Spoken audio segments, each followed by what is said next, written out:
আমার আব্বারে আমি দেখছি একটা গেঞ্জি আমার আব্বার ঘামের থেকে ভিজা, আব্বার গেঞ্জিটা ভিজা যাইতো, আব্বা এটা ধুইতে দিলে ঘামের গন্ধের কারণে আমি বলতাম যে আব্বা আমি পারতাম না, আমি ধুইতাম। এরকম ওই দিনও মারে বলছি যে মা, আজ যখন মালিক অনেক সম্পদ দিছে, আজ আর বাবা নাই, বাবার এই সুখের সময় কিচ্ছু খাওয়াইতে পারলাম না, কিচ্ছু না, কিচ্ছু না, কিচ্ছু না। আজ মালিক অনেক দিছে কিন্তু বাপ নাই। সেদিন আমার মাদ্রাসায় প্রায় 2 লক্ষ টাকা করে খরচ করে আমি বিশাল বড় মেহমানদারি করছিলাম। আমার চাচা, মামা, ফুফা, খালু, জ্যাঠা, আমার মার মামা সবাই দাওয়াত দিছি, আমি গাড়ি দিয়ে দিয়ে আনছি আমি আমার মাদ্রাসায়। তখন আমি দোয়ার মধ্যে বলছিলাম যে আজ আপনারা সবাই আসলেন, কিন্তু আজ আমি আমার বাবা নাই। তাহলে আমার ভাই এক জিন্দেগির সবচেয়ে বড় পাওয়া, আমার আব্বারে দেখছি আমি। আমার আব্বা এটা কইতো, ফুত আমি প্রয়োজনে আরো কষ্ট করুম, কিন্তু আমার সন্তানরা দুনিয়ার কোনো ফিকির লাগবে না। বাবারে একটা কথা ছিল যে আমি চাই আমার 5টা ছেলে আলেম হবে, যেন আমার মরার পরে আমার কবরের চতুর্দিকে আমার ছেলেরাই দাঁড়াইতে পারে।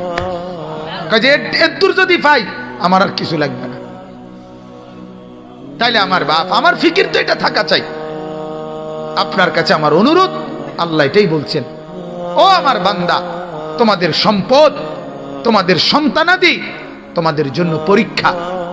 এটার লোভে পড়ে, এগুলোর ফান্দে পড়ে আমাকে ভুলো না, আমার খেয়ানত করো না, আমার রসুলের খেয়ানত করো না, আখিরাত বরবাদ করো না। এরপর আল্লাহ বলেন ওয়া আন্নাল্লাহা ইনদাহু আজরুন আযীম, আল্লাহ বলেন আমার কাছেই একমাত্র আছে মহা বিনিময়।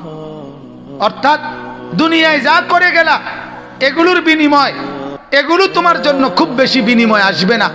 আমি আল্লাহর জন্য যা করিলাম, আল্লাহ বলেন কসম বান্দা, আমি এর প্রত্যেকটার উত্তম বিনিময় তোমাকে দেব।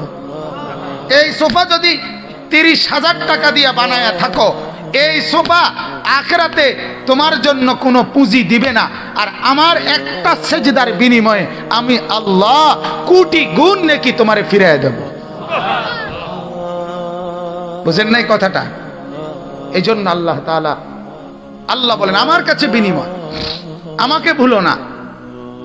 বিবিকে রাজি করতে গিয়ে, ছেলেকে রাজি করতে গিয়ে, মেয়েকে রাজি করতে গিয়ে, সম্পদ জমাইতে গিয়ে বড় শিল্পপতি হবা, বড় কুটিপতি হবা, বড় পুঁজিপতি হবা, বিশাল গার্মেন্টস মেল ফ্যাক্টরির মালিক হবা, আর বিনিময়ে আমি আল্লাহরে হারায় যাবা, আমার রসুলকে হারায় ফেলবা, আখিরাত ভুলে যাবা, জাহান্নাম ভুলে যাবা, জান্নাত ভুলে যাবা। আল্লাহ বলে বান্দা না, এমনটা করো না, এমনটা করো না।